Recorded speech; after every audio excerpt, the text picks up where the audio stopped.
I counted them. 1, 2, 3. By the time his hand connected with my cheek for the 30th time, my lip was split and the metallic taste of blood filled my mouth. But you know what? My heart had turned to absolute ice. My son Wesley thought he was teaching a stubborn old man a lesson in front of his laughing wife. He thought his youth and his rage gave him power. He had no idea that while he was busy playing the tough guy, I was mentally signing his eviction notice. Let me tell you something, my name's Preston Clark, and at 62, I thought I'd seen everything. Boy, was I wrong. I spent 40 years building everything from small contracting jobs in Southie to a construction empire across New England. Before that, I served 2 tours with the Marines in places where people shoot at you for a living. I fought insurgents, union bosses, winter storms that could freeze your soul, and city corruption that runs deeper than Boston Harbor.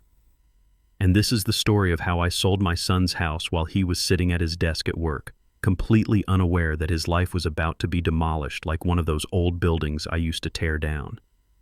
If you've ever been betrayed by the very blood you sacrificed everything for, you'll understand what comes next. Right now I'm writing this from a penthouse overlooking Boston Harbor. Bought it with cash after destroying my son's world. And honestly, I'd do it again without hesitation. But let me back up and tell you how we got to that moment. You see, this whole mess started on a Tuesday night in February. The wind off Boston Harbor was sharp enough to cut glass, the kind of cold that reminds you winter in New England doesn't mess around. I parked my 10-year-old sedan 2 blocks away from the Beacon Hill townhouse because there was no room in the driveway. That driveway was filled with leased BMWs and Range Rovers belonging to people who'd never worked a day of hard labor in their lives. I walked against that bitter wind, clutching a small package wrapped in brown paper. It was my son Wesley's 29th birthday. And like a fool, I thought maybe this time would be different. Maybe this time he'd remember who raised him, who paid for everything he had. You should have seen this place. All red brick and gas lamps overlooking the common like something out of a history book. And it should look good because I bought it 5 years ago. Paid cash for it after selling my construction company. The kind of money that comes from getting up at 4 a.m. every day for 4 decades, from bleeding on job sites and fighting for every contract. I let Wesley and his wife Madison live there, told them it was their home. What I never told them was that the deed was held by a limited liability company called Clark Holdings, and I was the sole owner. To them, it was a gift. To me, it was a test. A test they were failing more spectacularly than I could have imagined. Here's something you need to understand about me. I learned in the Marines that you always have an exit strategy. In construction, you always build in safety margins. When I set up that house arrangement, I made sure I had legal protection. Call it paranoia, call it experience, but when you've dealt with as many contractors and subcontractors as I have, you learn that family can disappoint you just as badly as strangers. I rang that doorbell, and the bass from whatever music they were playing inside was vibrating the heavy oak door. Madison opened it, 27 years old, beautiful in that manufactured way that comes from expensive salons and personal trainers. She was holding a glass of champagne that probably cost more than my first car. "Oh, it's you," she said, and right there I should have known how this night was going to go. She didn't move aside to let me in immediately. Her eyes scanned my coat. It was a good coat, wool, durable, but it was old. It didn't fit the aesthetic of her little party. "Happy birthday to Wesley," I said, stepping past her before she could block me. You know that feeling when you walk into a room and immediately know you don't belong? That's what hit me as I entered my own house. The warmth hit me, carrying the scent of expensive perfume and something sweet and chemical, probably whatever designer candles cost these days. "He's in the living room, Preston," she said, and notice she didn't call me Dad. "Try not to embarrass him tonight. He has important clients here." Important clients. I'd been in business for 40 years, built half the commercial buildings in downtown Boston, and she was worried I'd embarrass her husband in front of his marketing friends. I walked into that living room, and I saw Wesley holding court near the fireplace. He looked good on the surface. Expensive suit, perfect haircut, glass of scotch in his hand like he was some kind of big shot. But you know what they say about construction. I know how to spot a hairline fracture in a foundation before the whole building comes down. And Wesley was showing cracks everywhere. He was sweating despite the air conditioning. His eyes were darting around the room, nervous, erratic. He was laughing too loud at his own jokes. The guy was under pressure, and I had a sinking feeling I knew what kind. That's when I should have turned around and walked out. But you know what they say about hindsight. "Happy birthday, son," I said, and the whole room went quiet. His friends, and I use that term loosely because they were really just a collection of marketing directors and social media influencers, looked at me like I was some kind of museum exhibit. I was the anomaly, the old man with calloused hands in a room full of manicured fingernails and soft palms. "Dad," Wesley said, his voice tight as a guitar string, "you made it. Let me tell you about that moment. You know when you're hoping for something, even when you know better? I was hoping my son would be genuinely happy to see me. Instead, I got the same tone you'd use for a dental appointment you can't cancel." I handed him the package, and my heart was actually beating a little faster. See, this wasn't just any gift. Inside that brown paper was his grandfather's watch, a 1945 mechanical piece that had been in our family for 3 generations. My father wore it in Korea. I wore it through 2 tours in Iraq. It wasn't flashy, didn't have diamonds or gold plating, but it was about something these kids wouldn't understand. Heritage, time earned, not bought. Wesley took it, and I watched his face as he tore the paper. You know that feeling when you're watching a movie and you can see the car crash coming, but you can't look away? That's what this was. He looked at the old leather case, opened it, and stared at the watch for maybe 2 seconds. Then he laughed. Not a happy laugh, not even a polite chuckle. This was a short, cruel bark that cut through the party chatter like a knife. "Thanks, Dad," he said, and I swear I could hear the quotation marks around thanks. He tossed the box onto a side table where empty glasses and used napkins were piled up like trash. The box slid right off the edge and fell into a garbage bin filled with discarded wrapping paper. That sound, the soft thud of 3 generations of family history landing in the trash, that's a sound I'll never forget. Madison giggled from somewhere behind me. "Oh, Wesley, be nice. Maybe we can sell it at a garage sale. You want to know what real disappointment feels like? It's not anger. Anger's hot and immediate. Disappointment is cold, and it settles in your chest like concrete. The kind of disappointment that tastes like ash and stays with you for hours." I walked over to that trash bin. These people were still talking and laughing around me, but it felt like I was moving underwater. I reached in and pulled out my father's watch, wiped off some cake frosting that had gotten on the case, and put it back in my coat pocket where it belonged. "Can we talk?" Wesley said, but it wasn't really a question. He grabbed my arm. His grip was hard, too hard, and started dragging me toward what used to be the library before he turned it into his home office. I had built those shelves myself. I had installed that mahogany desk with my own hands, back when I thought I was setting up my son for success. He shoved me inside and locked the door. Just like that, the party noise became muffled, distant. It was just the 2 of us in a room that smelled like expensive leather and his desperation. "I need money, Dad." "No, how are you feeling?" "No, thanks for coming to my birthday party. No, sorry about the watch thing. Just straight to business." And right then, I started to see my son clearly for maybe the first time in years. "I retired 3 years ago, Wesley," I said, trying to keep my voice calm. "You have a job. You live in a $1.8 million house for free. "It's not enough," he shouted, and suddenly he was pacing like a caged animal. "I owe people, Dad. Bad people. I need $150,000 tonight. $150,000. Let me put that in perspective for you. That's more money than I made in my first 3 years of construction work combined. That's a house in some parts of the country. That's retirement money for people who work their whole lives." I sat down in that leather chair and looked at my son, really looked at him. His hands were shaking. Not just nervous energy, but actual tremors. His pupils were dilated even though the room was well lit. And there was something else, something in his posture that reminded me of guys I'd seen in the service who were in way over their heads. "Gambling," I said. It wasn't a question because I already knew the answer. It was an investment that went wrong, he lied, and the ease with which that lie came out told me this wasn't his first time having this conversation. Maybe not with me, but with someone.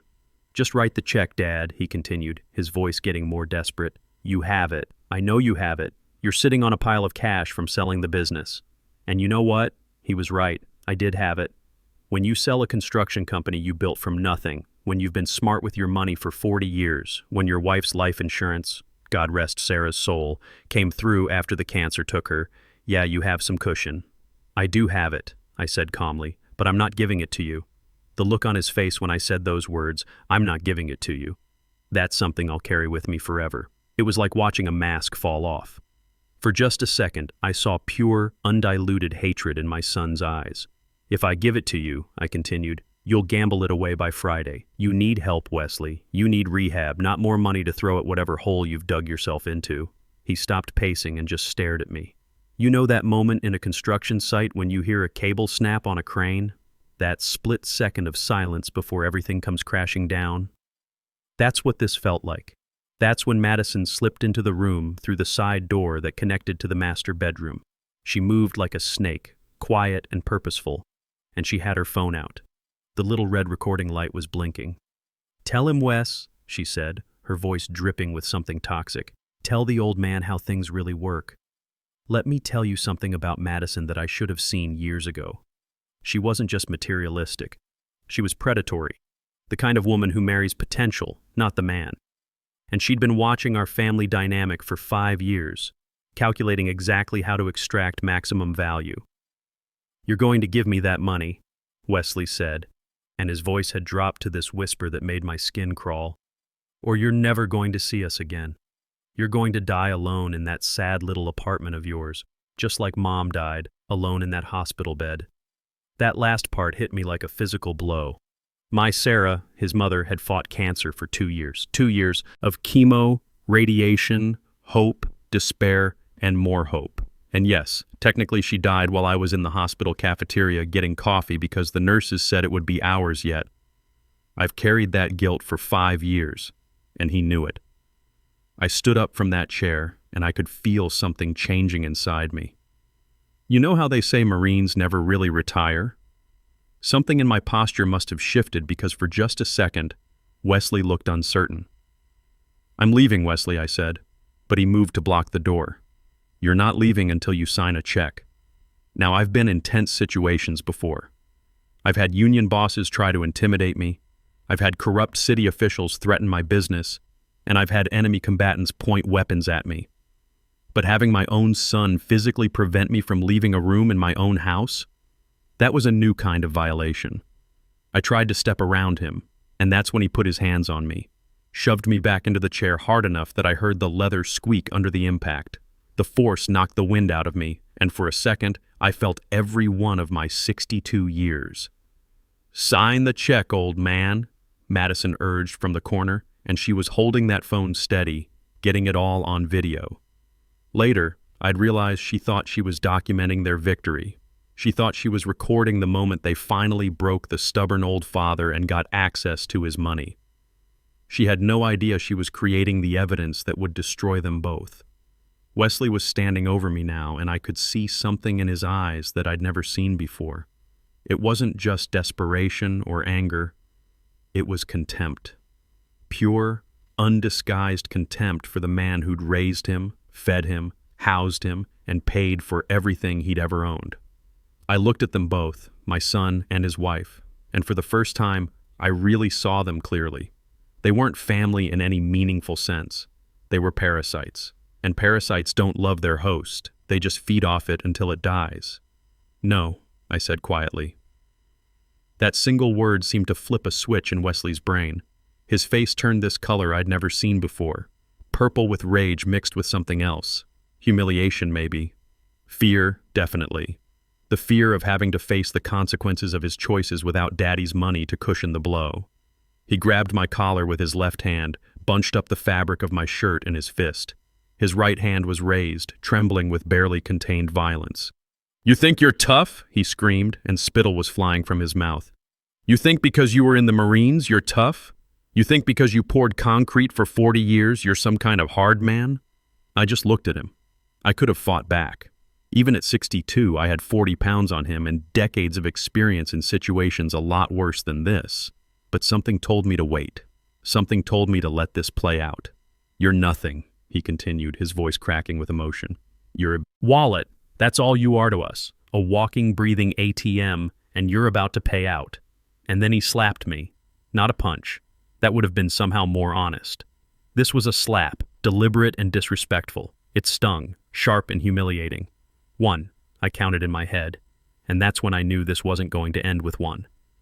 I looked back at him after that first slap, and something cold settled into my chest. "Is that all you have?" I asked quietly. "You want to know what real violence looks like? It's not like the movies. It doesn't happen in slow motion with dramatic music. It's ugly and fast, and it leaves marks that last a lot longer than you'd think." He slapped me again, harder this time. My glasses went flying off my face and skittered across that hardwood floor I'd helped install 5 years ago. Without them, his face became a blur of rage and entitlement. 2, I counted in my head. "Sign it!" he screamed, his voice cracking like a teenager having a tantrum. No. 3, 4, 5. That's when he completely lost control, and I realized this wasn't about the money anymore.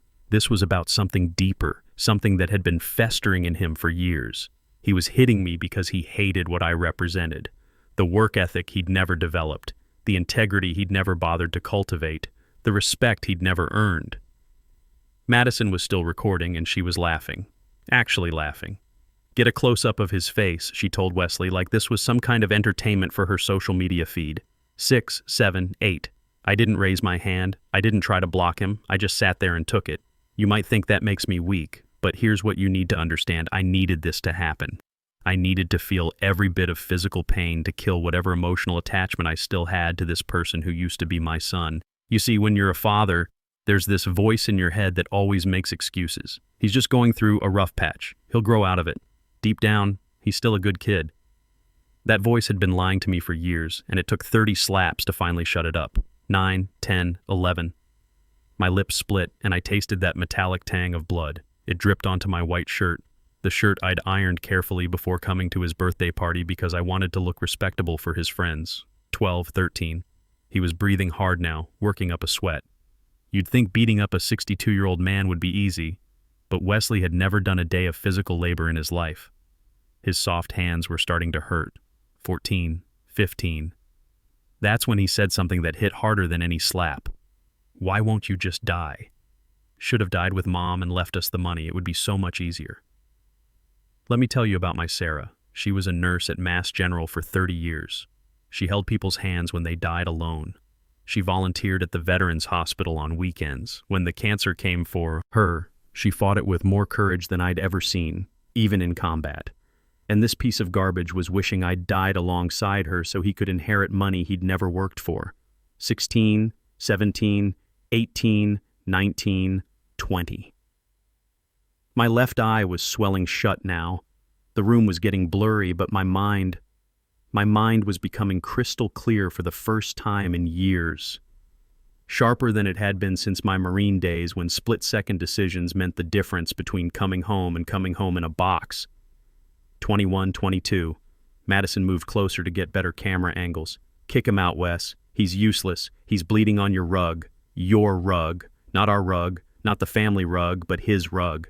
Because in her mind, she'd already divided up everything I owned, and I was just an inconvenient obstacle to their inheritance. 23, 24, 25. Wesley's pace slowed down. His palm was red and stinging, and he kept looking at his own hand like he couldn't believe what he was doing. But here's the thing. He could have stopped at any point. After the first slap, after the 5th, after the 10th, he chose to keep going. 26, 27, 28. These last few were different.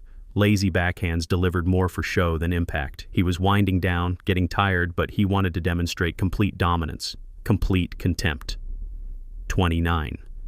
He stepped back, wiping his sweaty palm on his expensive pants. He was breathing like he'd just run a marathon. "Get out!" he panted. "Get out of my house. Don't come back without the money." I stood up slowly. My legs were shaky, not from fear, but from the adrenaline finally starting to fade. I bent down and picked up my glasses. One lens was cracked, turning the world into a fractured puzzle. Somehow that seemed appropriate. I looked at Wesley, then at Madison with her phone still recording. I touched my split lip with my tongue, tasted my own blood. 30, I said, my voice hoarse but steady. "What?" Wesley asked, confusion replacing the rage on his face. 30 times, I said, looking directly into Madison's camera. "I'll remember that number." And right then, looking into that lens, I wasn't talking to them anymore. I was talking to the jury that would eventually watch this video. I walked to that door, and I didn't look back. Not once. I walked through their party like a ghost covered in his own blood. You should have seen the faces of those marketing directors and social media influencers when they saw me. Blood on my shirt, eye swelling shut, lips split open like a broken promise. The laughter died in their throats. Conversations stopped mid-sentence. Someone's champagne glass slipped from their hand and shattered on my hardwood floor. These people had probably never seen real violence in their lives. To them, conflict was a nasty email or a bad Yelp review. But here was the aftermath of something primal, something that reminded them that underneath all our civilization, we're still animals capable of terrible things. I opened the front door and stepped out into that February night. The cold hit my face like a slap, ironic, considering, and it instantly froze the blood on my cheek. But you know what? That cold felt clean. It felt honest in a way that nothing inside that house had been. I walked to my car, got in, and just sat there in the dark for a minute. My hands were shaking, but not from the cold or the shock.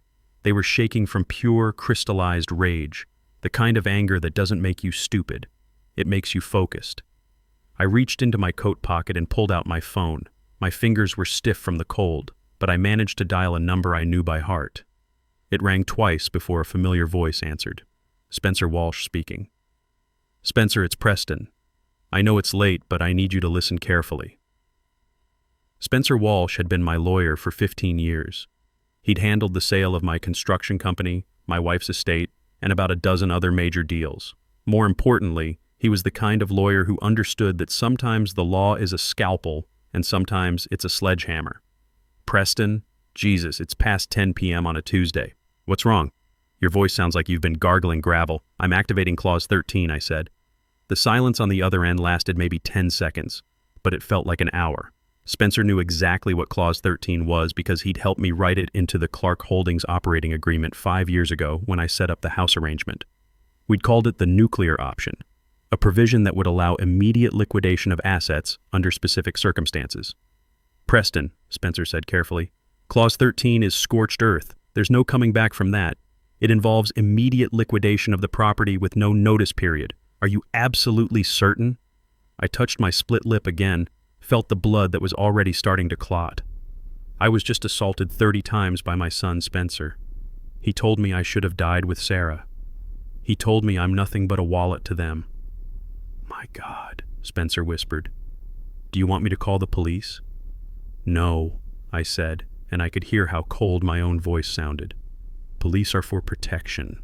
I don't want protection. I want total destruction. Spencer's voice changed then, became all business. This is why I paid him the big retainer. He could shift from concerned friend to legal predator in the span of a heartbeat.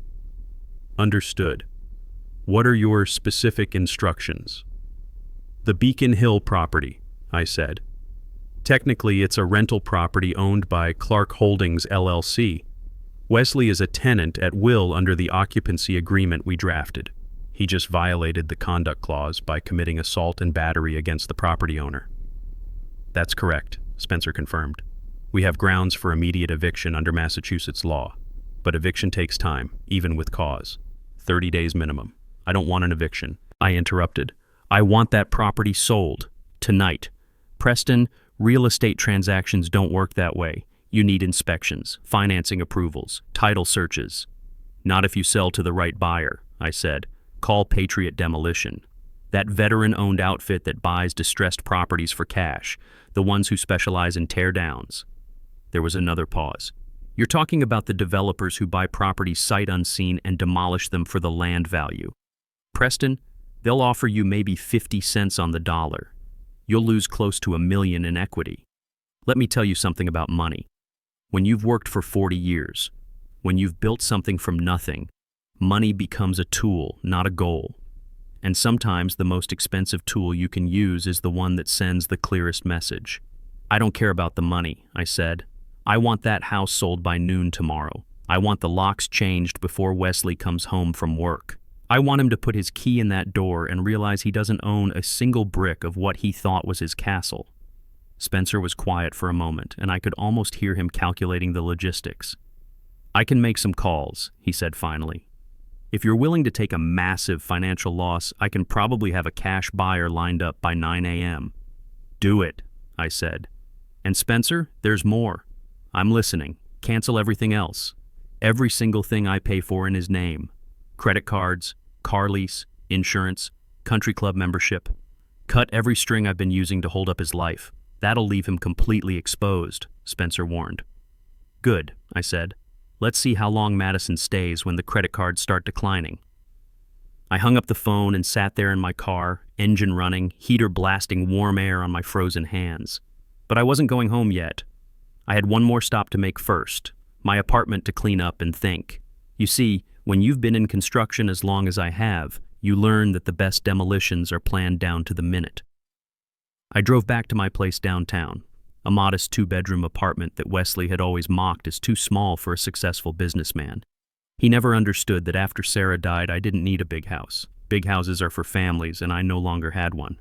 In my bathroom mirror, I looked like I'd gone 10 rounds with a heavyweight boxer. My left eye was purple and swollen nearly shut. My lip looked like I'd been hit with a brick. But you know what I saw in that mirror? I saw clarity for the first time in years. I cleaned the blood off my face, put ice on the worst of the swelling, and sat down at my kitchen table to wait for morning. I didn't even try to sleep. I just watched the clock tick away the hours until I could start destroying everything Wesley thought he owned.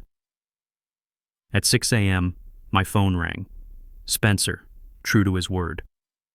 "It's done," he said, and I could hear the exhaustion in his voice. "Patriot Demolition will take it. They're offering $950,000 for a property that's worth $1.8 million, but they can close today.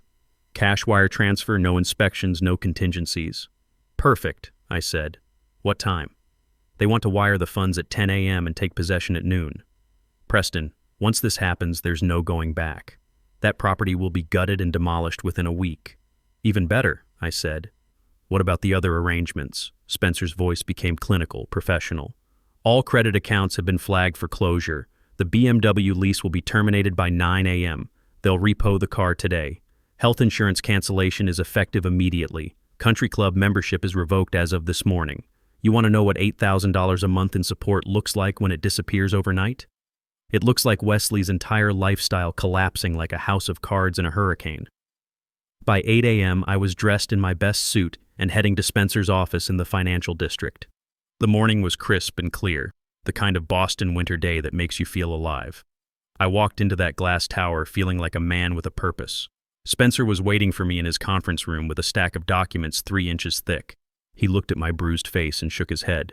"You look like you went 12 rounds with Mike Tyson," he said. "I feel like I won," I replied.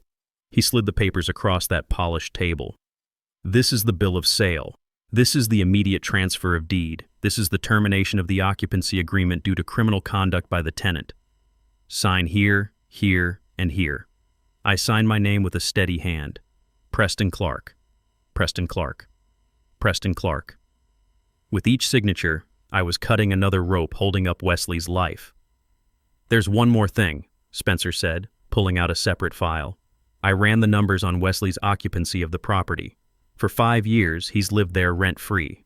Since there was never a formal gift letter filed, the IRS considers free rent as either a loan or taxable income. I could see where this was going, and I liked it. "I've prepared the paperwork to classify 5 years of unpaid rent, valued at $8,000 per month, as forgiven debt," Spencer continued. "That's $480,000 in taxable income that Wesley will owe federal and state taxes on. We're talking about roughly $180,000 in tax liability. So not only was Wesley losing the house, he was going to owe the government more money than most people make in 3 years. Money he didn't have, for a benefit he never knew he was receiving." At 9:55 a.m., Spencer's computer pinged with an incoming wire notification. "Funds received and confirmed," he said quietly. "The house now belongs to Patriot Demolition." I stood up and walked to Spencer's office window, looking out over Boston Harbor. Somewhere out there, Wesley was probably sitting at his desk at the marketing firm, nursing a hangover and trying to figure out how to ask me for money again. He had no idea that in 2 hours, his entire world was going to implode. "Spencer," I said, "I want you to arrange something else. What do you need?" I want you to contact Detective Rodriguez at the 1st District. Tell him I want to file a report for assault and battery against a family member. And tell him I have video evidence." Spencer was quiet for a long moment. "Preston, are you sure you want to go that route? Once I involve criminal charges, Wesley learns that actions have consequences," I said. Something I should have taught him years ago. I checked my watch, the one Wesley had thrown in the trash just 8 hours ago. It was 10:30 a.m., time to go watch a demolition crew tear apart more than just a house.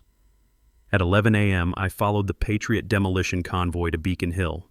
Let me tell you, these guys didn't mess around. 3 black SUVs and 1 massive dump truck rolling through those narrow, historic streets like a military operation, which in a way it was. Most of the crew were veterans like me, guys who understood the importance of precision and following orders. The lead vehicle was driven by Garrett Sullivan, the company owner. Former Army Ranger built like a linebacker with the kind of calm competence you only get from years of handling situations that can go sideways fast. When I'd called him at 7 a.m., he hadn't asked many questions. "Mr. Clark, you served 2 tours. That's all I need to know. We'll take care of this." We pulled up to the townhouse at 11:45 a.m. The street was quiet, the kind of Tuesday morning stillness you get in expensive neighborhoods where people work late and sleep in. Perfect timing. I stayed in my car, parked across the street with a clear view of the front door. Garrett walked over to my window, clipboard in hand. "Mr. Clark, we have all the documentation. Deed transfer, writ of possession, everything's legal and notarized. You want to knock, or should we handle it?" "You handle it," I said. "I'm here to observe." Garrett nodded and signaled his team. 4 men in work clothes walked up those brick steps like they owned the place. Because legally speaking, they now did. They didn't ring the doorbell. They didn't knock politely and wait for an answer. Garrett produced a professional lockpicking tool and had that front door open in about 10 seconds. Immediately, the house alarm started screaming, that high-pitched shriek that's designed to wake the dead. I rolled down my window. I wanted to hear every second of this. About 30 seconds later, I heard a different kind of screaming, Madison's voice, shrill and panicked. "What the hell? Who are you? Get out! Get out!"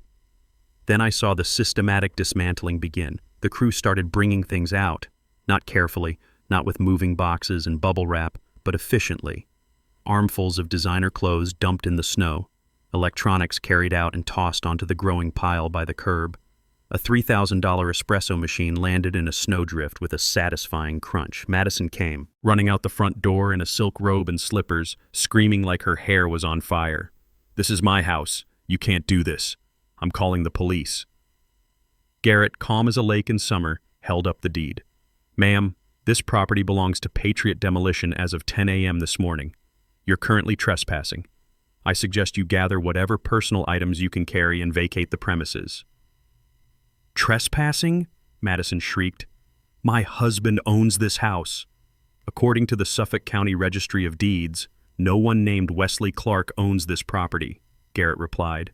"Never has." That's when I saw understanding dawn on Madison's face. Her mouth fell open, and she looked around like she was seeing the neighborhood for the first time.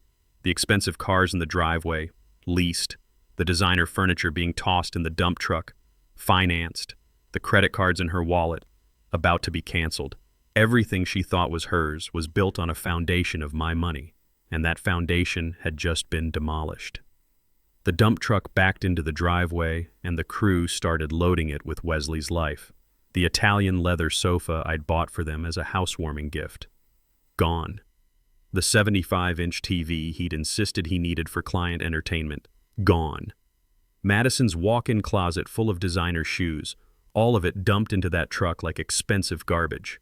And then, at exactly 12:15 p.m., Wesley's black BMW came screaming around the corner.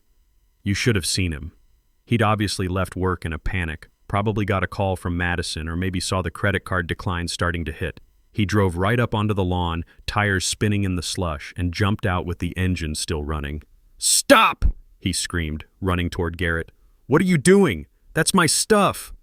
Garrett stepped in front of him, and the size difference was almost comical. Wesley was maybe 5'10" and soft around the edges. Garrett was 6'4" and built like he lifted weights for fun. "Back off, pal," Garrett said calmly. Property's been transferred. Anything left inside after the sale is considered abandoned. Abandoned? Wesley's voice cracked like a teenager. You're throwing away $50,000 worth of furniture. Was $50,000? One of the crew called out cheerfully. Now it's Tuesday's trash pickup. That's when Wesley saw me. His head turned, scanning the street frantically, and his eyes locked onto my car. For a moment, he just stood there, his mouth opening and closing like a fish out of water. Then the reality hit him, and I watched my son's face cycle through disbelief, rage, and finally, pure terror.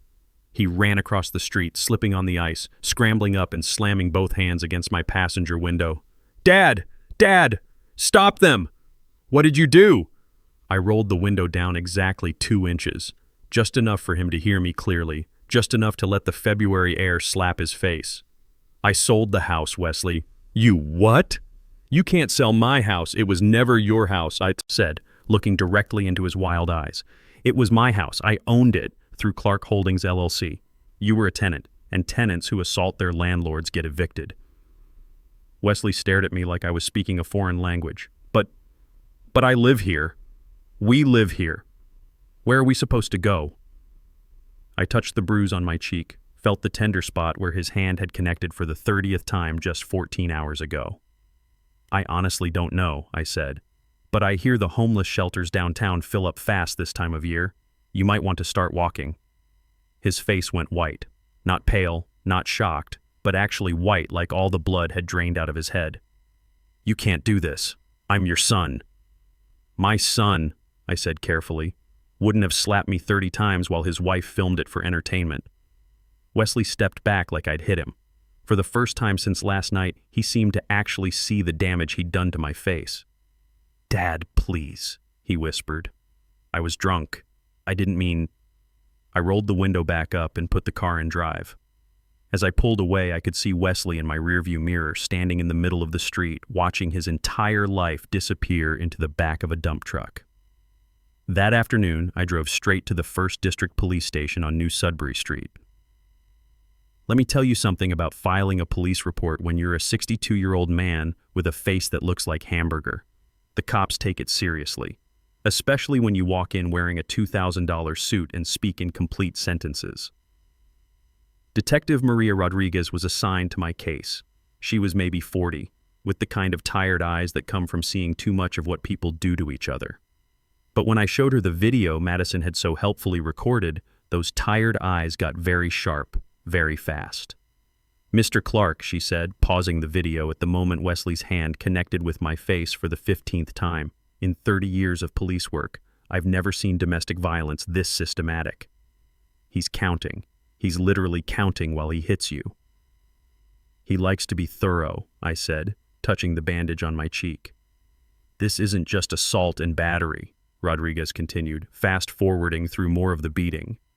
Given your age and the sustained nature of the attack, we're looking at aggravated assault on a person over 60. In Massachusetts, that's a felony with mandatory prison time. She called in the assistant district attorney, a sharp woman named Patricia Reynolds who looked like she could prosecute war crimes before lunch and still have time for a salad. Reynolds watched the video twice, making notes. We're not charging this as a single incident, Reynolds announced. Each time his hand makes contact with your face, that's a separate assault. 30 distinct counts of aggravated assault and battery on an elderly person. 30 counts. I did the math in my head. Even if they ran concurrently, Wesley was looking at serious prison time. If they ran consecutively, well, he'd be collecting Social Security by the time he got out. There's also unlawful restraint for locking you in that room, Reynolds added, and attempted extortion for demanding money under threat of violence. Mr. Clark, your son is looking at 20 years minimum. 20 years. Wesley would be 49 when he got out, assuming he got out. Prison has a way of aging people fast, especially people who've never faced real consequences for their actions. Do it, I said. By 4 p.m., an arrest warrant had been issued. By 5 p.m., Wesley was in handcuffs at his office, being led out past all those important clients Madison had been so worried about impressing. I heard later that his boss fired him on the spot, something about bringing criminal elements into the workplace and liability concerns. The booking photo made the evening news. Local marketing executive arrested for brutal assault on elderly father. The reporter mentioned that Wesley had been evicted from his Beacon Hill home earlier the same day for financial irregularities. They didn't mention that his father owned the house because technically I never did. Clark Holdings LLC owned it, and now Patriot Demolition owned it. That evening I sat in my apartment with a glass of bourbon, the good stuff, the kind I'd been saving for special occasions. This felt special enough. My phone rang around 8 p.m. Preston, Spencer's voice was grim. Wesley's public defender called. He wants to talk plea bargain. What's the offer? 5 years, served in minimum security if he pleads guilty to reduced charges. I thought about that for a minute. 5 years was a long time, but it wasn't 20. On the other hand, Wesley would be out when he was 34, still young enough to rebuild his life, still young enough to hurt someone else. Counteroffer, I said. 8 years, no minimum security. He serves real time with real consequences. Preston, that's harsh. Spencer, my son filmed himself beating me for money. Harsh is the point. The next morning brought a phone call I'd been expecting. It was Wesley calling from county lockup. Dad? His voice was small, broken. Dad, please, you have to help me. These guys in here, they know what I'm in for. They know I beat up my own father. I'm not safe. You know what's funny about bullies? They're always shocked when the world doesn't protect them from their own choices. Wesley had spent 29 years believing that consequences were for other people, that his last name and my money would always shield him from reality. How's the accommodations? I asked. Dad, please. I know I messed up. I know I hurt you. But I'm your son. You can't just leave me here. Wesley, I said calmly, you're not my son anymore. My son died the night you raised your hand to me. You're just a criminal who happens to share my DNA. The silence on the other end stretched for maybe 10 seconds. But if you drop the charges, he whispered, if you just drop them, I'll get help. I'll go to rehab. I'll pay you back every penny. With what money? I asked. You have no job, no house, no credit, and you're facing 20 years in prison. What exactly do you plan to pay me back with? I'll figure it out. I'll get a loan. From who? I interrupted. Your credit's destroyed. Your wife left you. Your father just had you arrested. Who exactly do you think is going to lend money to a convicted felon with no assets? Another long silence. The loan sharks, he finally whispered. The ones I owe money to. They know I'm in here. They know about the house. Dad, when I get out, they're going to kill me. And there it was, the real reason for the call. Wesley wasn't sorry about what he'd done to me. He was scared about what was going to happen to him. That sounds like a personal problem, I said. Dad, please. Don't call me Dad, I said quietly. Don't call me again. You made your choice when you decided violence was how you'd solve your problems. Now live with the consequences. I hung up the phone and poured another bourbon. Outside my window, Boston was settling into another cold evening. Somewhere across town, Wesley was learning what it felt like to be powerless. Somewhere else, Madison was probably calling her parents to ask if she could move back home. And me? For the first time in 5 years, I was finally at peace. The trial took place 3 months later in Suffolk County Superior Court. I sat in the back row of that courtroom every single day, watching my former son's life get dissected by the legal system. Wesley had lost about 20 pounds in county lockup. Prison food and constant fear will do that to a man. His expensive haircut had grown out, and he looked exactly like what he was, a scared kid who'd finally run out of people to bail him out. His public defender, a harried-looking man named Patterson who was clearly overwhelmed, tried everything he could think of. He argued temporary insanity. He argued that Wesley was under extreme financial stress. He even tried to paint me as a controlling father who'd driven his son to desperation. None of it mattered. The prosecution had that video, and they played it for the jury 3 times. 30 slaps, each one clearly visible, each one counted out loud by the prosecutor. 12 citizens of Massachusetts watched a 29-year-old man systematically beat his 62-year-old father while his wife laughed and filmed it. The jury deliberated for exactly 47 minutes. Guilty on all counts. 30 counts of aggravated assault and battery on a person over 60.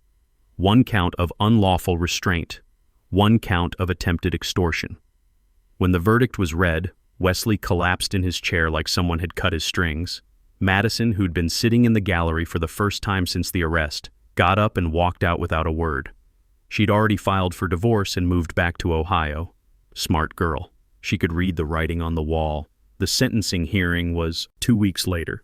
Judge Morrison had been on the bench for 25 years, and he'd seen everything the human race had to offer in terms of cruelty and stupidity.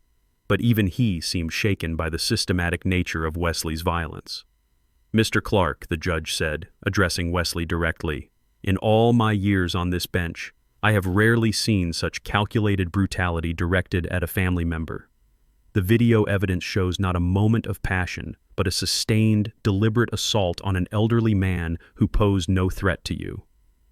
Wesley started crying then. Not the manipulative tears he'd used on me for years, but the ugly, desperate sobs of a man who finally understood that actions have consequences. "The court sentences you to 8 years in state prison," Judge Morrison continued. "No parole eligibility for the first 4 years.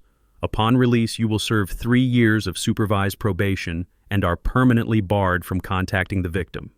8 years. Wesley would be 37 when he got out, assuming he survived.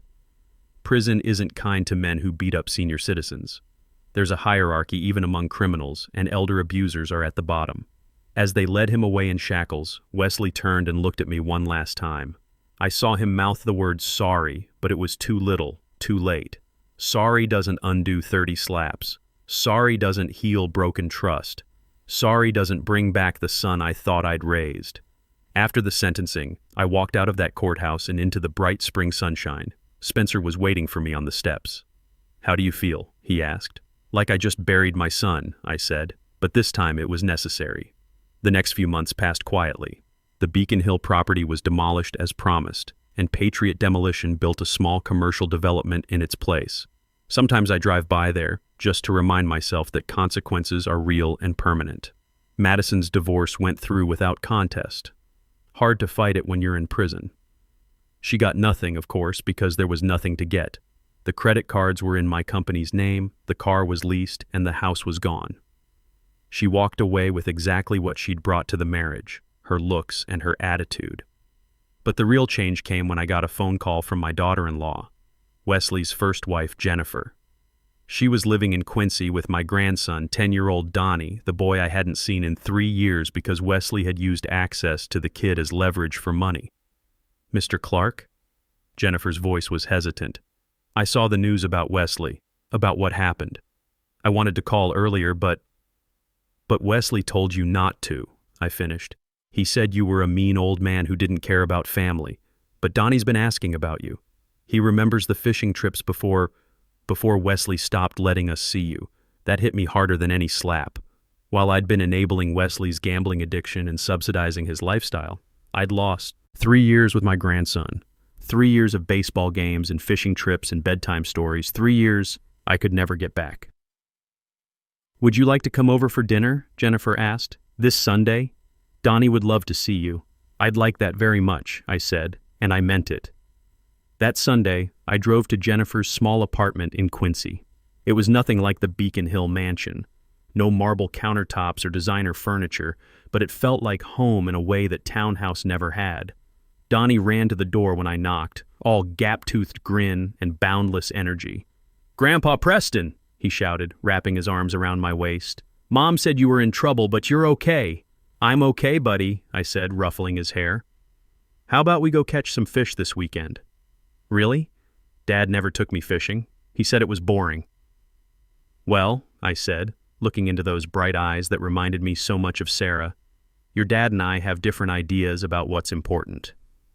As we sat down to Jennifer's home-cooked meal, pot roast and mashed potatoes, nothing fancy but made with love, I realized something important. Wesley hadn't just stolen money from me over the years. He'd stolen time. Time with my grandson, time with my daughter-in-law, time I could have spent building real relationships instead of enabling destructive ones.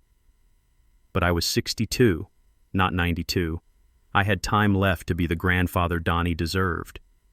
Time to teach him about work ethic and integrity and treating people with respect.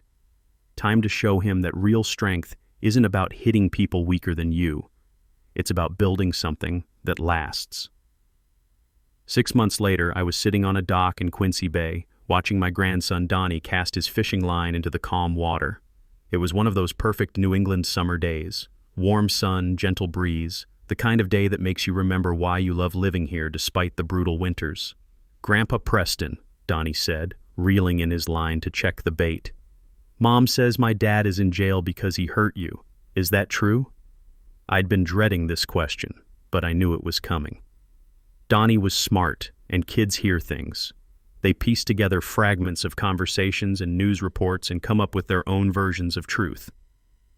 "Yes, buddy, it's true," I said. "Your father made some very bad choices, and now he has to face the consequences." "Did it hurt?" he asked, not looking at me, focused on retying his hook. I touched my cheek where the bruises had long since faded. It hurt a lot. Not just my face, but my heart too. It's very painful when someone you love hurts you. Donnie nodded like he understood, which maybe he did. Kids are more resilient than we give them credit for, but they're also more perceptive. He'd probably seen the signs of Wesley's problems long before the adults were willing to admit them. "Are you going to visit him in prison?" Donnie asked. "No," I said. "Some bridges, once they're burned, can't be rebuilt." We fished in, a comfortable silence for a while. Donnie caught 2 small striped bass, which we threw back because they were too young, just like he was too young to understand all the complexities of what had happened in our family. But he understood the important part. Actions have consequences. That evening I drove to the Veterans Center in Dorchester, where I'd been volunteering since the trial ended. Every Tuesday night, I taught basic construction skills to guys coming back from Afghanistan and Iraq, men who understood what it meant to serve something bigger than yourself, who knew the value of discipline and hard work. "Mr. Clark," said Tommy Rodriguez, a Marine who'd lost his right leg to an IED in Kandahar, "you think I'm ready to start that apprentice program you mentioned?" Tommy had been coming to the classes for 3 months, never missed a session, always stayed late to clean up. He reminded me of myself at that age, hungry to learn, willing to work, grateful for any opportunity to build something meaningful. "I think you're more than ready," I said. I made some calls. "Sullivan Construction is looking for guys with your attitude. The pay starts at $22 an hour with benefits." Tommy's face lit up like Christmas morning. "Mr. Clark, I don't know how to thank you. Thank me by working hard and staying clean," I said. "And when you're successful, help the next guy coming up behind you." This was what I should have been doing all along instead of enabling Wesley's destructive behavior. Instead of writing checks to solve problems, I was teaching people to solve their own problems. Instead of creating dependency, I was building independence. Driving home that night, I thought about the letter that had arrived that morning from Cedar Junction Correctional Institution. Wesley's handwriting on the envelope, another attempt to reach out, another plea for forgiveness or money or help. I'd thrown it away without opening it, just like I'd done with the previous dozen letters. Spencer had called last week to tell me that Wesley was having a hard time in prison. Apparently word had gotten around about what he'd done, and inmates don't look kindly on men who beat up senior citizens. He'd been in the infirmary twice, and there were rumors that someone had put a bounty on him. Part of me, the part that remembered teaching him to ride a bike and cheering at his Little League games, felt a pang of sympathy. But a larger part, the part that still remembered the taste of blood and the sound of Madison's laughter, felt nothing at all. Wesley had made his choices.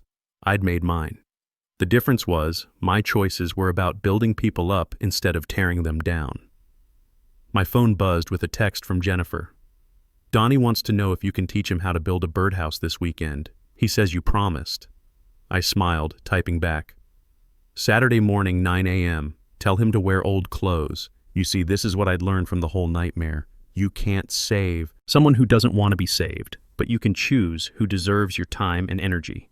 Wesley had squandered 30 years of my love, patience, and money. Donnie was just getting started, and he was already showing more character at 10 than his father had ever displayed. That night, I sat in my apartment overlooking Boston Harbor, sipping a bourbon and watching the lights reflect off the water.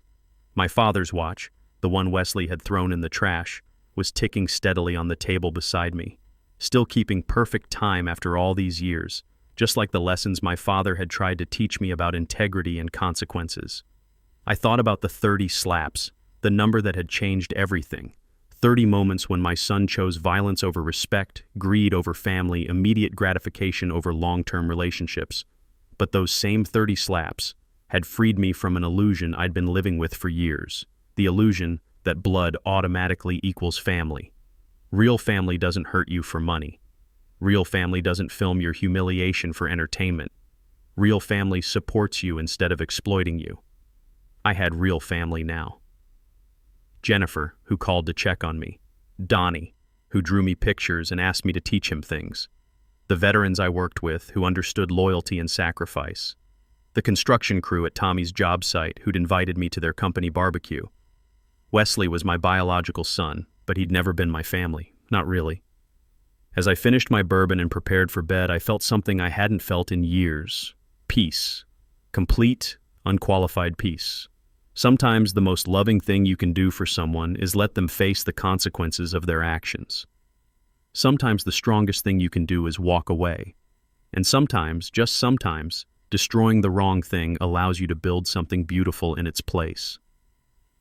The watch kept ticking. Time moves forward. Justice takes time. But love, real love, that's worth waiting for.